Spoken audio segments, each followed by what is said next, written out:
15 seconds until airtime.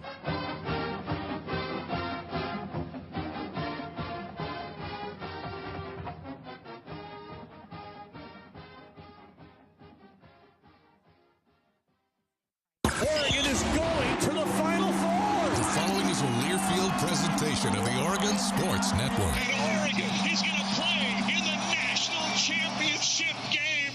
Welcome to Duck Insider.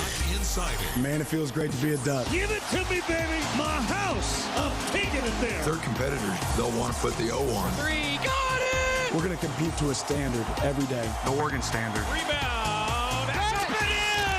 1 point more to go! The opportunity to play, put Oregon on your chest, should mean a great deal to you. Unloads on one into left field, back toward the wall. Gone! This program is staged to compete and to win championships. Oregon wins!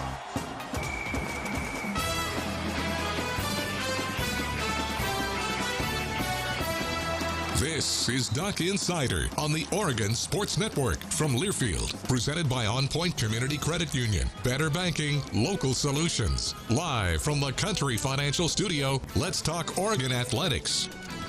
Hello, everybody. Welcome inside the Country Financial Studio on a Thursday. I'm Jordan Brenner here hosting today. Some travel trouble. Joey was supposed to be in here today. I'll have you to break down the loss at Washington in overtime last night. A disappointing loss. We'll also look forward to the trip to San Diego for Oregon softball, a chance for the Ducks to stack some victories. We'll hear from Coach Lombardi, who met with the media yesterday, and the second baseman of the Ducks, a senior, Allee Bunker, a leader on this team. We'll get her thoughts on the upcoming road trip, and if we have time at the end, I want to get to Oregon's brand new closer for Oregon baseball, Josh Melyssa, a player from San Francisco who actually came up to Eugene last year and, well, sliced through the Ducks. That might be part of the reason why he's here. Oregon men's basketball. This one hurts. There's no other way to put it. A loss in Seattle in overtime yesterday, 72-71. The Huskies get the job done. And, well, it was an odd game from the moment it started and even before the game started, right? A 40-minute delay at Washington. You know, I thought it was funny. This was Washington's blackout game. Well, it was a blackout for the basket as well and the scoreboard on the basket. So a 40-minute delay, meaning that Joey Mack, who was calling the game for Oregon, he usually has a 30-minute solo pregame show, a little bit inside the broadcast here. So before the game starts, yesterday was supposed to start at 8. Joey starts previewing the game at 7:30. Well, that turned into an hour and 10-minute long pregame show. And, well, Joey's by himself on the broadcast. And I'll tell you what, Joey makes 30 minutes look easy. 30 minutes by yourself on a pregame show is not easy at all. So shout out to Joey Mack for going 110 on a pregame show by himself. That is not easy to do. And shout out to Mitchell Lee in our OSN studio. He's not here with us today as a producer, taking a day. But he had to produce a game that ultimately started at around midnight Eastern time. It started at midnight. Shout out to Joey. Shout out to Mitchell Lee. I can only think of one situation where I was on a broadcast like that. And it was, I don't know if you guys remember this, in 2021, Oregon softball walked off against Stanford in game 1 of a 4-game series. And Hannah Delgado hit a walk-off triple down the first base line. And, well, Jessica Allister, the head coach of Stanford, said, well, it was a foul ball. And in her defense, one umpire called it fair, one umpire called it foul. And here I am on the broadcast trying to fill time for about 20 minutes or so as they go back underneath and review the play, which was really weird because there's no replay review in softball usually, and yet they still went back to headquarters to look at it. So that was only 20 minutes, and that was to decide a game. Joey went an hour and 10 before a game even started. And that's why he's one of the best in the business. Shout out Joey Mack. Shout out Mitchell Lee. As we get to the implications of this loss, and it hurts. So the Pac-12 standings here, you go into yesterday, Oregon had a really good chance to secure a top 4 spot in the Pac-12 standings. That's what a win would have done. It also would have been an important win as Oregon tries to build their resume for the NCAA tournament. And yet, that loss stings because now Oregon is alone there in 6th place. And well, the focus, I think, shifts a little bit from building your NCAA tournament resume, even though Joe Lombardi today still had Oregon as one of his first 4 teams out, to getting one of those top 4 spots in the Pac-12 standings for the upcoming Pac-12 tournament. Because as much as Oregon wants to run the table and build a resume for the NCAA tournament, I don't think they control their own destiny quite as much as they did before yesterday's game. So they're going to have to win some ball games down the stretch, but then they're going to have to perform well in the Pac-12 tournament in Las Vegas. And to get that first round bye that is secured with a top 4 seed in the Pac-12 standings is absolutely integral if you want to go on a run in Las Vegas. So that's where Oregon stands. You see a bunch of ball games tonight in the Pac-12. UCLA, Stanford, Arizona, Utah. That's a matchup between 2 and 3. Duck fans will be watching that. I think you're rooting for Arizona in that game. USC at Cal, and then Arizona State at Colorado. All the teams in front of Oregon play tonight on a typical Thursday night in the Pac-12. The Ducks will be back in action on Sunday as they travel to Washington State. Locking in on what happened in this game against Washington yesterday, I think it comes down to a bunch of little things that Oregon's going to look back at, and they're going to say, hey, that'll haunt you, right? I remember a lane violation in the first half, for example. Washington misses a free throw. Lane violation. They get it right back. They make that free throw. That's one of several little moments in this game where you look at it, the game goes to overtime. That makes a real difference. Oregon had a 18-6 edge in offensive rebounds. That's exactly what Dana Altman wanted to do. He talked about it leading up to the game. That's how you punish a Washington zone that leaves holes when you're trying to rebound. Oregon punished them on the glass, 18-6 in offensive rebounds, and yet just a 13-9 edge in second chance points, which is mind-boggling to me. In the first half, it was a tightly contested game where Oregon would go on a run, Washington stayed close. And the second half was defined by Oregon's inability to pull away. Up 43-37, for example, early in the second half. And, well, in an unlucky play, as Oregon's starting to pull away, Quincy Guerrier takes an elbow to the face, gets taken out of a play, and Keon Brooks hits a wide-open 3. Washington stays close. With Oregon up 52-46, and the building pretty dead, Jamal Bay hits a 3-pointer. That was his first points of the game. Keon Menifield, who had a great game, makes a circus reverse layup, and as Oregon was starting to pull away, Washington gets back as close as 1, which leads us to what I think is the most pivotal stretch of this game. With under 3 minutes left, Oregon had the basketball. They were up 60-55, and they turned it over. A crucial turnover leading to a fast break and 1 for Keon Brooks. The next possession, Oregon's still leading. Washington traps the Ducks, and the Ducks turn it over again. They throw it away. Well, actually, it wasn't exactly a turnover because the officials didn't see it clearly. They had to go to review, and they couldn't tell, so they called it a jump ball and awarded the ball to Washington. So as good as a turnover, and what happens, but Washington airballs, gets a rebound on that air ball, and puts it back. So ultimately, the game goes to overtime. The Ducks drop a great play with about 15 seconds left in a little bit of a high-low to penetrate that zone. Richardson dumps it off to Dante. A clutch play for the big man down low. But game goes to overtime, and, well, in a back-and-forth affair, I think the Ducks kind of ran out of gas, right? A game that starts later, They had the chance in overtime to get a couple key stops as time was running down, and they couldn't do it. I think that was a winnable ball game, and I think that's why it stings quite a bit. Dana Altman met with Joey Mack post-game radio, had a couple thoughts about this heartbreaker in Seattle. A very back-and-forth game, just didn't go your way at the end. What was the message to the guys afterwards? Well, we had a couple chances to knock them out, and turnovers really hurt us. Up 8, and we put them on the line for 4 free throws, and they get back in it there. Bad fouls, and then, just we're up 5, and Keyshawn, just has a couple really bad turnovers there. So just didn't get it done.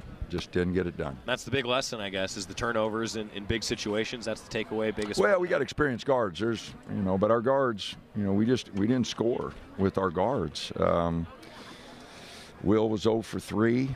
Our big guys, Dante 8 for 13, Nate was 5 for 7. Jermaine was 7 for 17. He got Waldo 2 for 8. Keyshawn 0 for 6. Brennan 1 for 4. We didn't score at a high enough rate with our guards. Moving forward, Coach, you got a little bit of a longer gap in between games. Just what's the focus here moving forward? Well, we just got to find a way to win games. We got to get in the top 4 some way. We got to win some games here. So we're all disappointed. I mean, that was a game that we should have had. We played well enough to win, but some bad turnovers there late.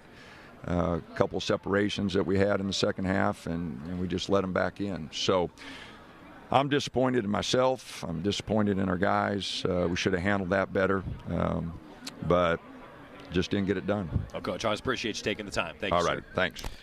To Coach Altman's points there, I think what stands out to me is the guard play, right? You look at a freshman for Washington in Keon Minifield having the best game of his career, 27. And on the other side, Will Richardson, I don't know if you call that the worst game of his career, a career low 0 points from Will Richardson in that ball game. Now you look at the plus-minus on the team. Will Richardson plays 43 minutes and has the second best plus-minus on the team. So when he was off the court, the Ducks were really in trouble. But I think Will Richardson would be the first to tell you that he had to do a little bit more offensively to get the job done in Seattle yesterday. Credit to Oregon's front court, though. Nate Biddle and N'Faly Dante have meshed really well together. And as a group, those two combined for 30 points and 20 rebounds. That's Biddle and Dante together. You compare that to the Huskies' starting front court, Keon Brooks and Braxton Mia, 26 and 12. Front court outplayed the Huskies' front court. You feel good about that. Jermaine Couisnard had 18, went 3 of 8 from 3. Quincy Guerrier did a very nice job off the bench, 13 points, 3 of 4 from 3 in just 21 minutes of action. And N'Faly Dante led the way for Oregon, 19 points on 8 of 13 shooting. Seemed to get all the big shots down the stretch and grab 13 rebounds. And N'Faly Dante was an absolute force yesterday in that loss against the Huskies. Come back to Eugene, go to class a couple days, refocus, and head up to Pullman on Sunday for an absolutely critical game against Washington State. We'll preview that along with a lot more previews coming up tomorrow on the show. But let's transition over to softball and get our first break of the program. Oregon heading down to San Diego for their second week of play. And, yeah, that's coming up. Thanks for being here with us on the Oregon Sports Network from Learfield. Dear winter, Toyota's got 20 vehicles with available all-wheel drive and four-wheel drive, and that's more than any other auto brand. So you bring the action, and we'll bring the traction. Always Toyota. Toyota, let's go places. Based on manufacturer's websites as of 11/21/22. Hey, Duck fans, we're all about protecting our home turf here in Eugene. You should do the same for your home with Country Financial Insurance. Most home insurance doesn't account for inflation, but with Country Financial, yours can. If something happens to your home, make sure you can rebuild the same house in the same place. Call a local representative or 866-COUNTRY and get a solid defense for your home. Home insurance policies issued by Country Mutual Insurance Company, Country Casualty Insurance Company, or Country Preferred Insurance Company, Bloomington, Illinois. Property must meet age and condition requirements, which vary by state. Dear winter, Toyota's got 20 vehicles with available all-wheel drive and four-wheel drive, and that's more than any other auto brand. So you bring the action, and we'll bring the traction. Always Toyota. Toyota, let's go places. Based on manufacturer's websites as of 11/21/22. Don't go anywhere. Duck Insider continues after these messages on the Oregon Sports Network from Learfield. The United States Deputy Sheriff's Association is a national nonprofit and the largest non-governmental provider of services to law enforcement. The USDSA assists city, county, state, and federal agencies with free safety equipment donations and officer survival training, along with cash donations to families of law enforcement officers who perish in the line of duty, college scholarships for the children of law enforcement, a citizen awareness program, and more. For more information on the USDSA and how you can help, visit usdeputy.org. You're never completely ready to adopt a teen. For late nights writing English papers. For your teen's music taste. For dinners where they talk more on their phone than with you. For the first time, they call you mom. You're never completely ready to adopt a teen, and you can't imagine the reward. To learn more about adopting a teen, visit adoptuskids.org. Brought to you by the U.S. Department of Health and Human Services, Adopt U.S. Kids, and the Ad Council.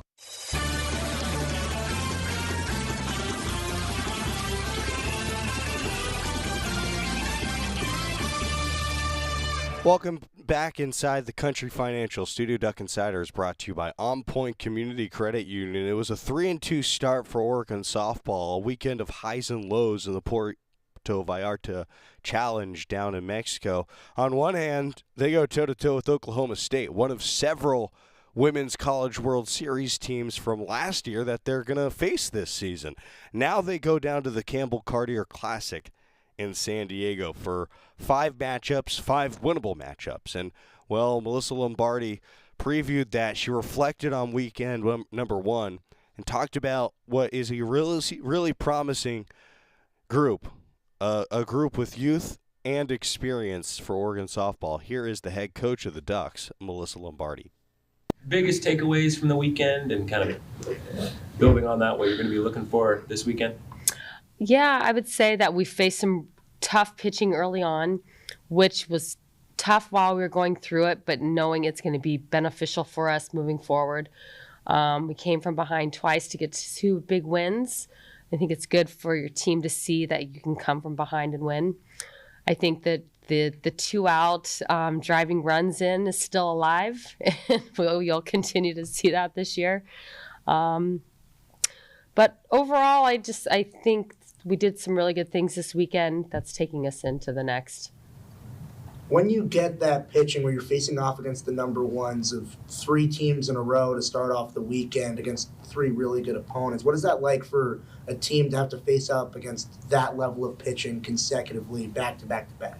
Yeah, I mean, it's tough, it's challenging, but it's just what is needed for us to do what we need to do, to accomplish, to get big wins against big teams. So I think moving forward, we'll probably face everybody's number 1.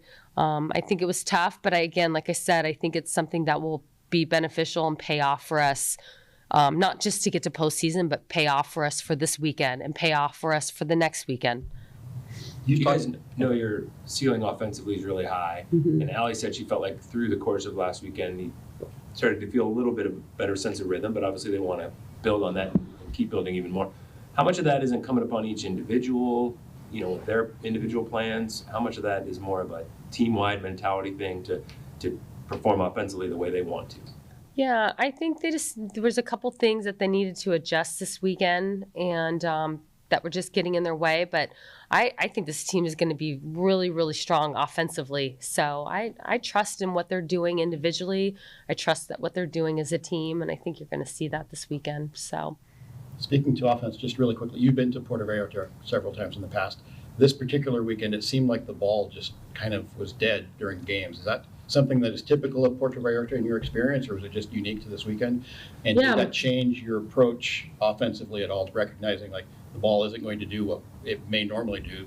We may need to go a bit small, play more small ball versus what we normally do. Yeah, no, I don't know if it changed any decisions or like our approach, but there was a difference. I thought the air was a little thicker. You could see the ball wasn't jumping off the bats like it has in the past. So, but I don't really think it made us do anything different. I think we just needed to settle in. We just took us a little bit longer offensively to settle in, is what I would say. How important was it for Taya to get that first hit, first home run in that big spot? It was big. She struggled a little this weekend, and it's going to happen. I think with this sport, you have to just have thick skin and to be able to let things go. This is, to me, a game of failure. And I thought she did a good job of just continuing to get into her at-bats, and we needed her to come up big. And what I thought was pretty cool is Ariel struggled a little bit too, and Ariel hit the ball hard through the infield and caused an error on the shortstop to get on base, and then for Taya to come up and hit the bomb. So I was excited to see both of them just continuing to push. You got to let things go, whether it goes your way or it doesn't, and get caught up in what's next. And I thought they did a good job at that. Allee was just in here saying she feels more energy on this team than she's ever felt here before, barring the postseason. Do you feel that same energy from them? Do you agree with that assessment? I do. I really like this team a lot. There's just something different. I don't even really know. These guys have worked really, we work really hard on the field. There's no question, but these guys have worked really, really hard off the field and figuring some things out too. So I agree. And I just think this weekend, our first game was a tough one. We faced a big time pitcher. And I also look at every single thing that could have gone our way and didn't.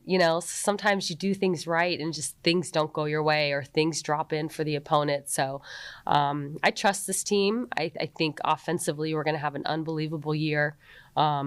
Just maybe got off to a slow start in Puerto Vallarta. That's what baseball talked about yesterday, trying to capture like a postseason mentality early, because that can help you. Do you have any thoughts on that? Absolutely. I mean, that's one of our things. Is this team now has been to postseason, for 2 years, and they understand what postseason mentality looks like. And so we've been talking about coming in January and having that to begin with versus building that up through the year, is to get that, to have that mentality right now. So that's actually something that we've spoke a lot about.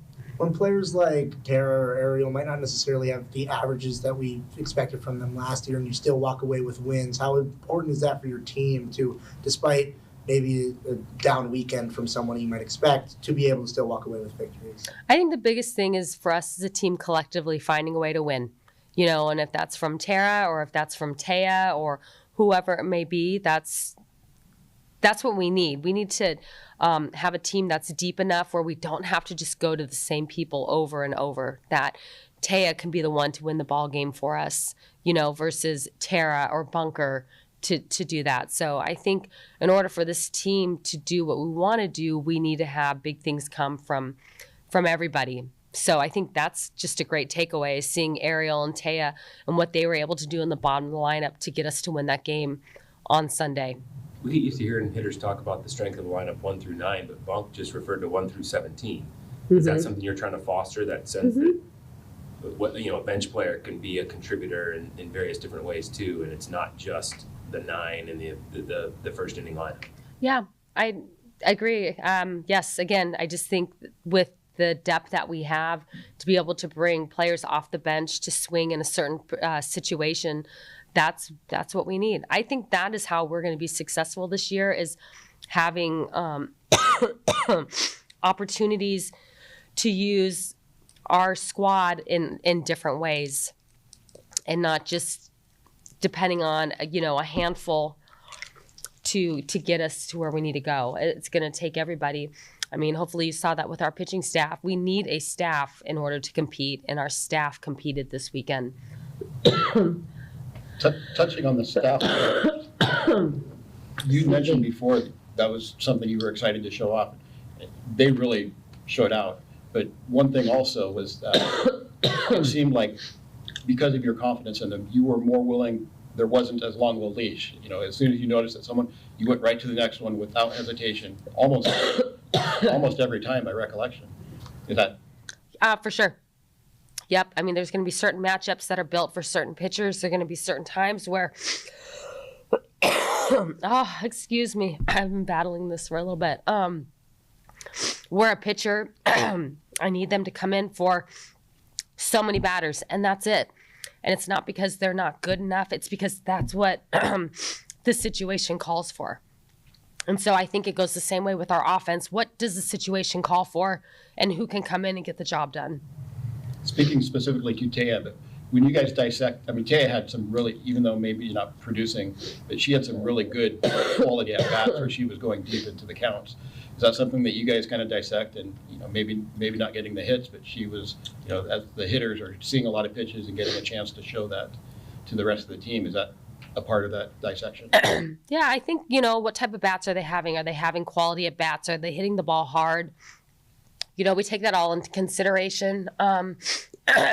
Matchups, who we feel like would match up well. And so we take that all into consideration. And that's why I think it's important. The message is that we need our team to be able to be a part of everything and not just a collective group. How do you feel about the pitching as a whole? Because whether it was batting average against or Stevie got a little bit of a rough start, so the ERA kind of gets skewed a little bit. But how do you feel as the pitching as a whole performed? I thought for the first weekend, I thought they did well. I thought Stevie had a rough start coming out, but I think we all know what Stevie is capable of, and you got to see her shine in the Oklahoma State game. You got to see her coming big for the North Dakota, the final game against North Dakota.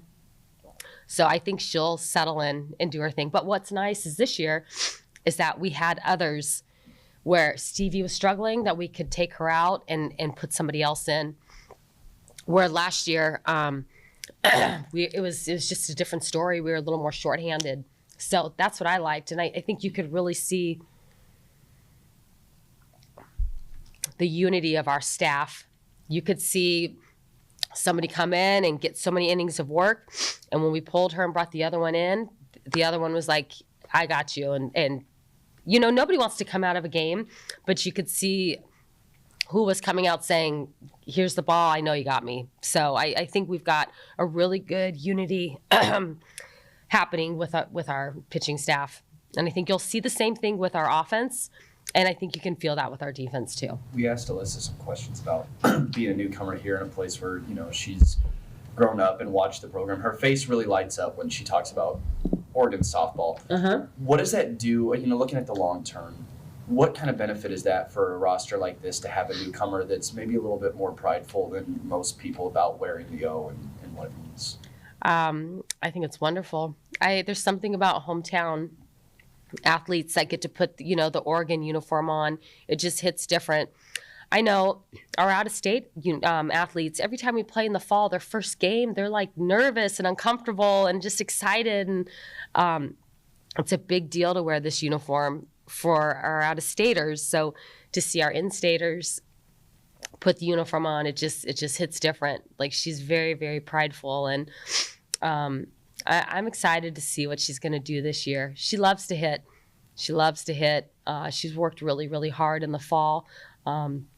Her teammates, she's like a really good fit for us. She doesn't get too high. She doesn't get too low. She's always smiling. And you could just see that she wants to do well for her team and she wants to do well for Oregon softball. And I really like that a lot about Alyssa. She was talking about the nerves she was experiencing, like her first at bat. And she said it was only the first at bat, but there was all these different factors that were making her nervous. I would guess that's something you probably couldn't coach her through. You had to just say, hey, go get the first one out of the way, and then you can settle in. Yeah, for sure. I think it's just us saying, hey, take a deep breath. Let's go. And I think even for our whole team, it's the first weekend out. I mean, it's early February.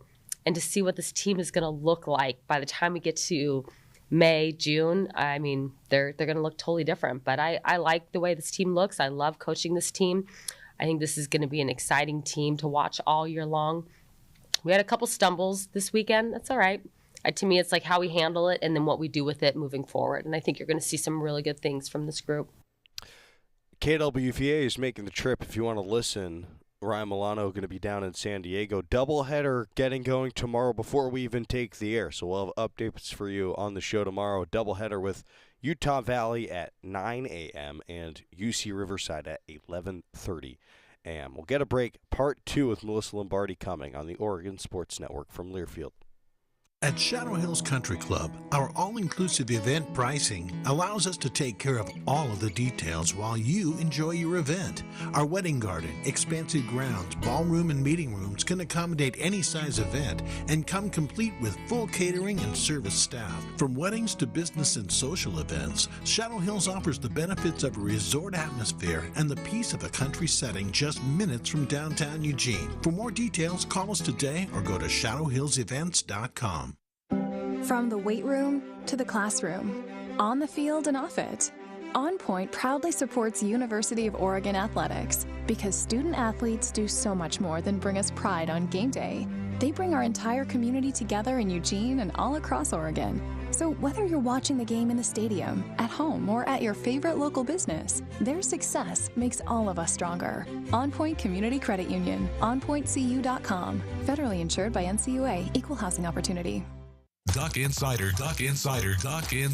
continues after this timeout on the Oregon Sports Network from Learfield. Victor deployed for the first time to Afghanistan in 2003. He sustained a moderate traumatic brain injury. One of the most important elements of caregiving is taking care of yourself. For many military veteran caregivers, their caregiving journey starts earlier in life and lasts longer. Visit aarp.org/caregiving for a free military veterans guide to navigate your caregiving journey and better care for your loved one and yourself. Brought to you by AARP and the Ad Council. When you're high, you feel different. You think different, you talk different, you draw different, you listen to music different, but you probably knew that. Problem is, you also drive different, and not in a good way. That's why driving high is illegal everywhere. So if you're high, just don't drive. Make a plan to get a sober ride. Because if you feel different, you drive different. Brought to you by NHTSA and the Ad Council.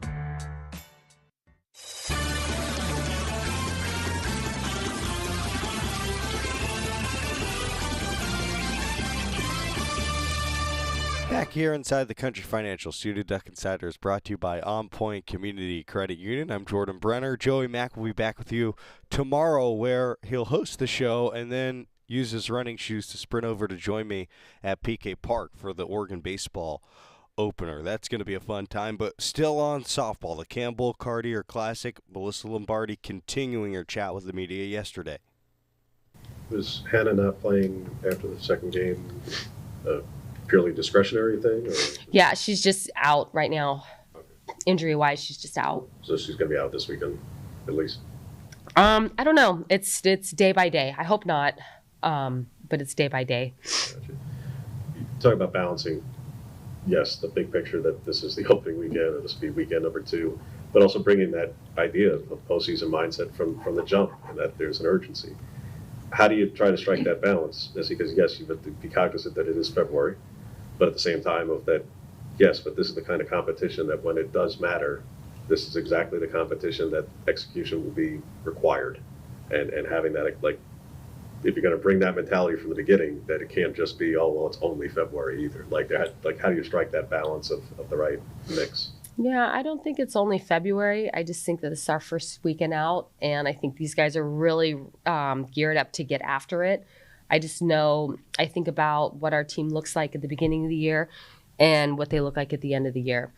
I think urgency-wise, this team is much further right now in the first weekend than we've ever been in previous weekends at this time. So I definitely think there's an urgency from this group. As huge as the experience factor is for Bonk and Tara in particular, hitting-wise, is that kind of like also a gift and a curse in that there's that much more tape for everybody to analyze and look over to know where to attack? Like for yourself, if you have that much more tape on a 4th or 5th year plus hitter, there's that much more to analyze to know where to potentially attack, I would think. Mm-hmm. Is that also advantageous potentially for opponents? Like, yeah, they're really good, they're expected to perform, but we also know 100 more at-bats of sample to where to attack them. Yeah, I mean, it could be. I don't know. To me, I think it just depends more on that athlete and where they are at the end of their career than I think with the opponent. we all have video, we all have analytics, we have every single thing that we want on every hitter for every team.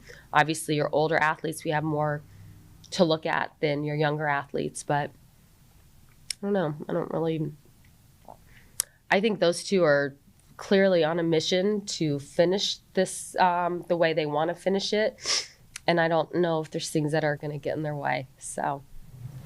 You moved to Ariel from right field last year, played primary left field. What went into that transition for her? I think with that, just seeing it practice, seeing her have the opportunity to track balls down at left center, seeing her throw from left field. So I like that she can play right or play left. You know, we have a pretty good group of outfielders. So if we have a certain group of outfielders in, I think it just versatility-wise gives us more moves to make if we have these three in and this is our best, matchup to put whoever in left, center, and right, then we can do it. So I just think it gives her more versatility. I think Ariel's become a really good outfielder. I think when we first put her out there her first year, she had to really learn a lot, and she struggled a little bit with it. Coming in, she was somebody that had played in the infield, had played in the outfield. And then just over the years, I think she's really, really become a really good outfielder. So now to have the opportunity to put her in left or in right, I think it just gives us more opportunity. Obviously, we're going to talk a lot about Allee this year. She compiles different records and stuff maybe every week. So, but when she was just in here, she was kind of talking about her goals for the program, and one of the big things that she said was she wanted to leave better than how she found it when she got here. Obviously, all these different records and stuff. Have you had a moment to really sit back and think about the way that she's changed it since she's been here? For sure. I mean, it's been an absolute joy to coach Allee.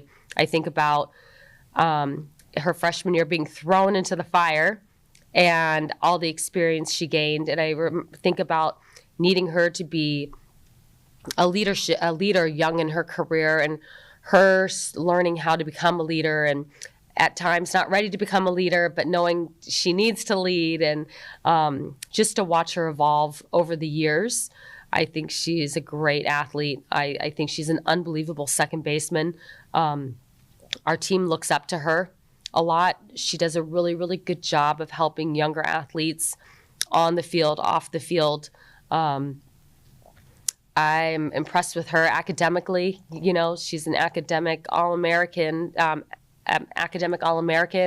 and does really, really well in the field. To be able to do really well on both sides, it's difficult. So she just prides herself. She loves being a Duck, and I know she wants to leave this better than when she, first originally got here, and I expect that she'll do that. How do you find the balance as a coach when, a player is going to take a lot of questions like that over the season, and she's so focused on leaving it the right way? How do you find the balance between having her appreciate it, but also not letting it get too far onto the field so that she stays there in the game? Where's that balance at? With her, if we were having this conversation and she was a younger athlete, I'd probably have to step in a little bit more. But she's a fifth year. To me, she's a woman that she can handle it. I think when she was younger, if she didn't have a good at bat, it would get to her. If she made an error, it would get to her. And now being older, that's not the case. She has thick skin.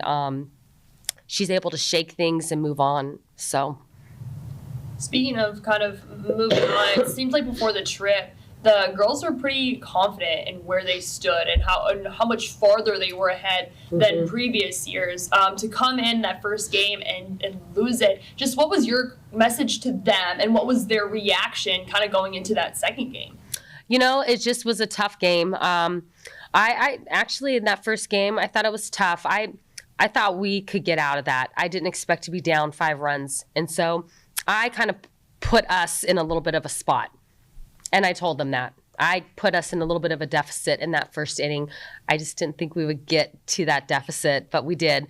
But what I appreciated is that they battled throughout the entire game. I think maybe if we were younger, they would have thought that it wasn't reachable or attainable to win that game, where they ended up, that pitcher that they struggled with, they knocked her out of the game. We just weren't able to put up enough runs needed to get the outcome. But I thought they had a huge fight, and they made adjustments and did everything right. We just just like I said, I felt just the deficit was a little big early on. So did they believe that and feel like that? Was there any sort of, did you sense any doubt from any of them, or were they all pretty solid, like, hey, like, it is what it is, we're going to the next game and knowing that we're doing the same exact thing that we plan to do coming here? Yeah, no, I felt like that they gave everything that they had for that game, and then we're ready to get into the next game. And the next day, I remember getting up and meeting in the team room, and I thought they had really, really good energy and were ready to play. And they were. You could see that. They came out and they played Wisconsin really, really well. I thought that was a complete game with our offense, defense, and pitching. And then I love how they went into Oklahoma State. We played great against them as well. So there were some, I'll phrase this appropriately, but there were some opportunities where video replay might have been advantageous. I know there wasn't video replay down there. Will there be video replay in general this year, or specifically in the pack play? In pack play, there will be. In tournaments, it just depends on where you go. So, but you can see our game, it moves pretty quick. And so even whether we have a 3-man or a 4-man, it just moves quick. And I think having the video replay goes a long way.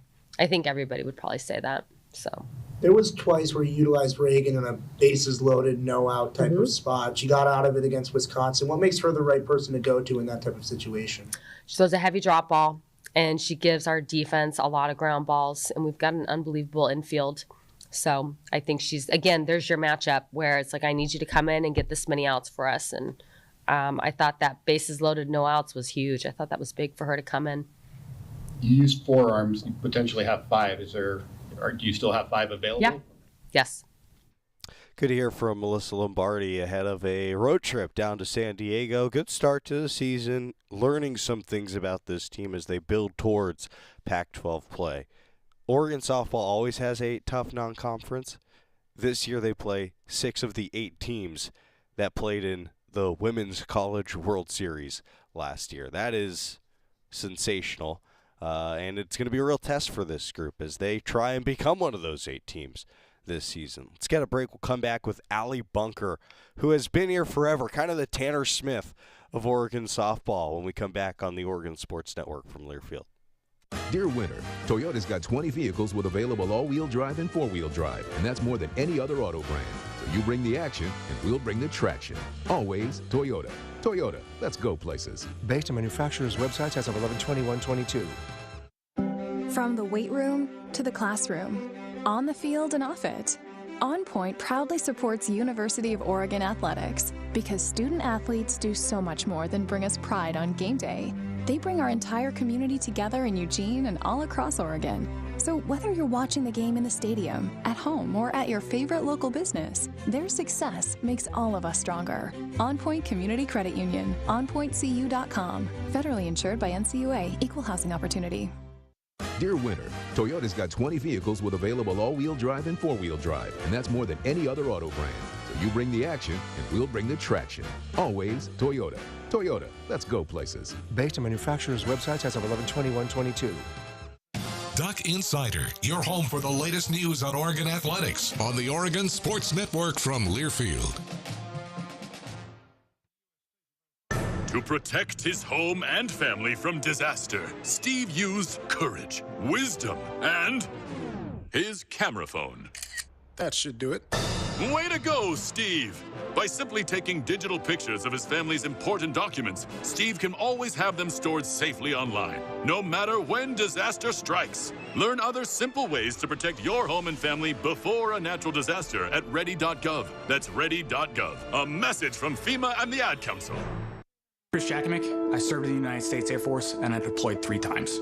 Being a veteran, it's interwoven into your DNA, is really the absence of the connection and the purpose that can really drive a lot of veterans to some negative thoughts. For those who are in a suicidal crisis, the window of time to save somebody's life is very short. Our duty is to protect ourselves and protect our families, and one way you can do that is store your weapons safely. Store all your guns securely. Help stop suicide. Brought to you by End Family Fire and the Ad Council.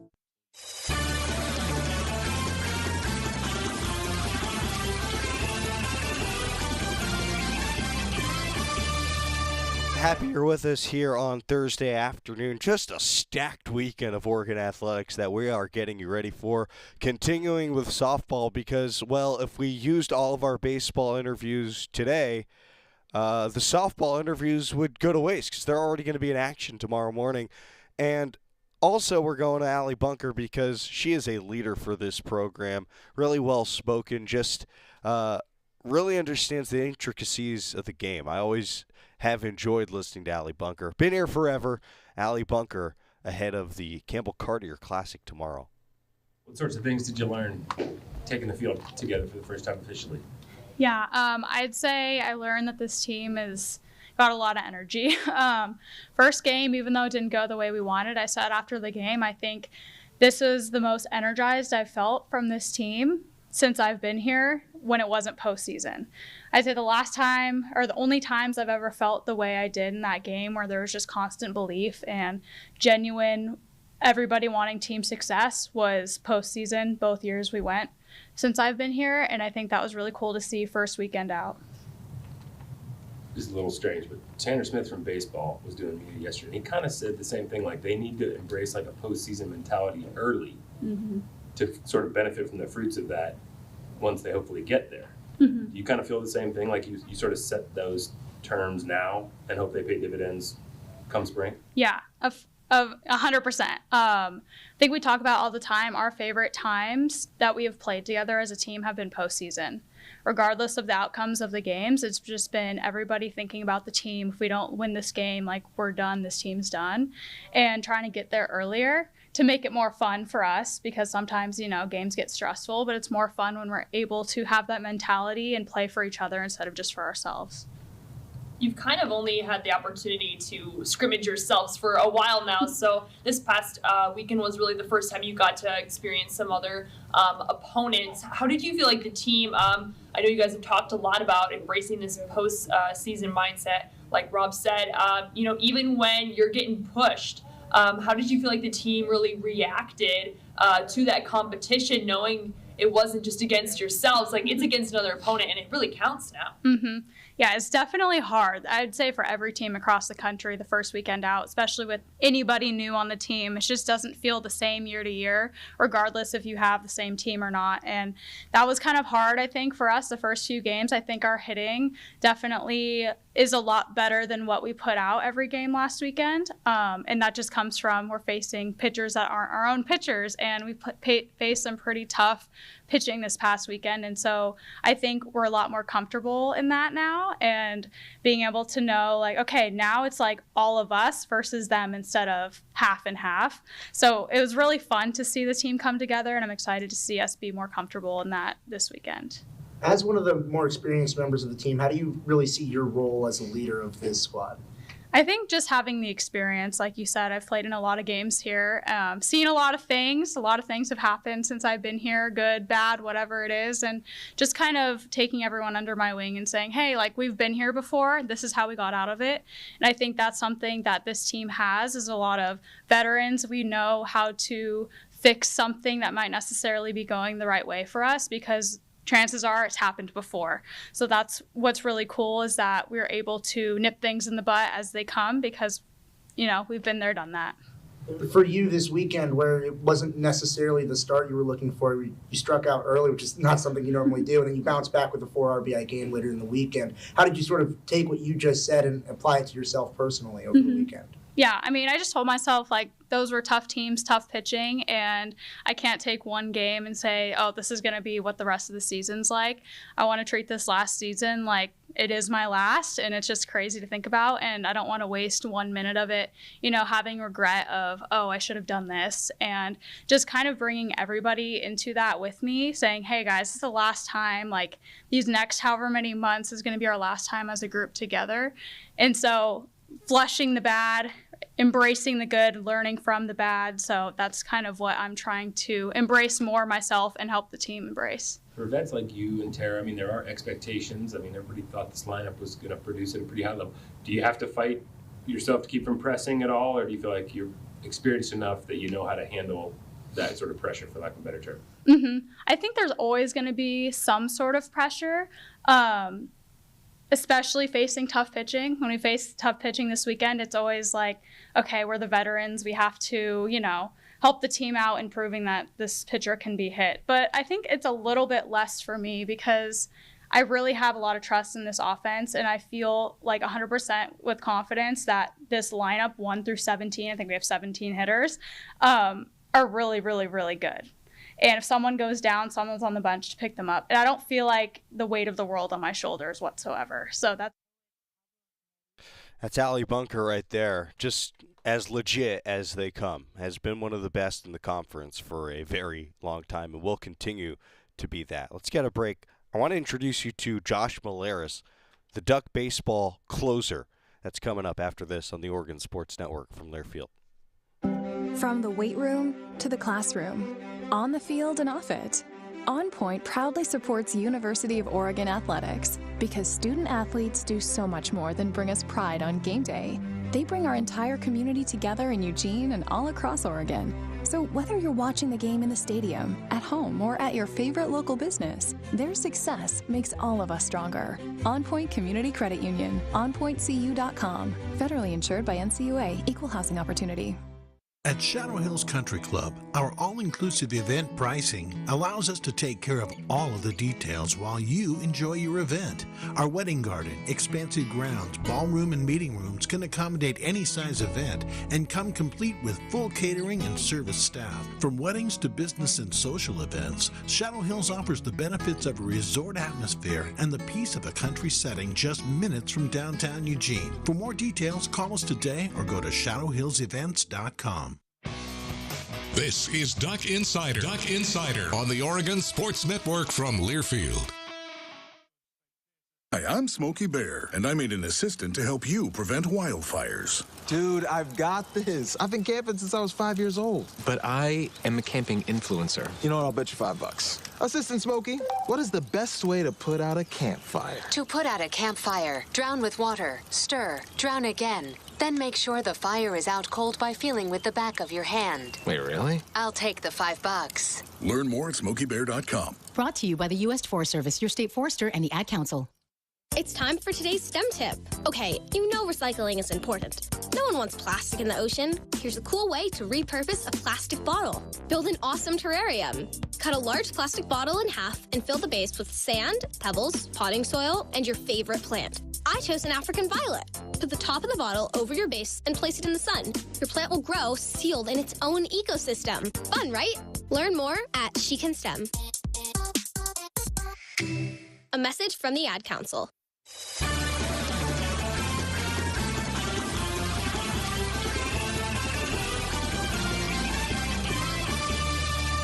All right, here we go, Duck Insider. I want to introduce you to Josh Melyssa, who's going to close games this year. Just listening to him talk a couple days ago, it struck me just how similar his personality seems to be with the head or pitching coach, Jake Angier. I think it's going to be a really great marriage between those two as he pitches some high leverage innings this year against some of the best teams in the country. I think he's ready for it. 4 years of college ball at San Francisco. They used him in all sorts of ways, as a starter, as a reliever, closing games sometimes. He's ready for this opportunity, and boy, he's going to get that opportunity to become one of the most important baseball players on the team this year. Here's Josh Melyssa. What's the biggest thing you've learned so far in your 4 years of college ball? Biggest thing I've learned in my 4 years of college ball is just taking it, one day at a time. Every single day it's a new opportunity. You learn something every single day at practice that, you need to work on. Not trying to fix too many things at one time, focus on one thing, get that done, then move on to the next thing.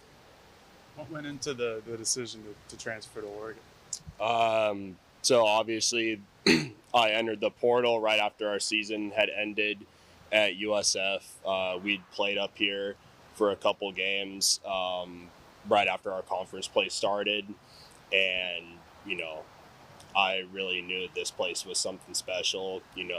I'd been keeping track of them, and I knew that Waz and Angier and his staff really putting something together, and then they were one of the first schools to reach out to me. I knew it was a fit right then and there. You've gone through an opening day a few times. What emotions are you experiencing right now that are similar to years past and any that are different?